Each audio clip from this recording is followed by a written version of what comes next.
kakarating ko lang yan sa library kasama ang event and tech committee, and we are preparing para sa DSEC General Assembly kinabukasan. So ayun, nagsabay-sabay ang aking mga agenda. So while having a class, tumutulong na rin ako sa paggugupit, and kasama rin naman pala namin si Kevin kahit nasa ibang committee siya.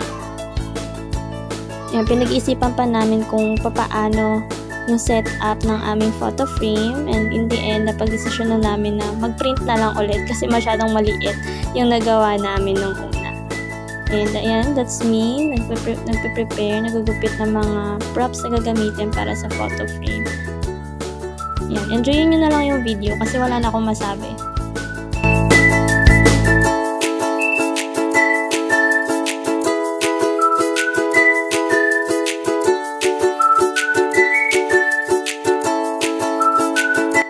We stayed for at least I think naka 3 hours din kami magkakasama. And mabilis naman kaming natapos kasi more on gupit-gupit lang kami and pag-a-assemble.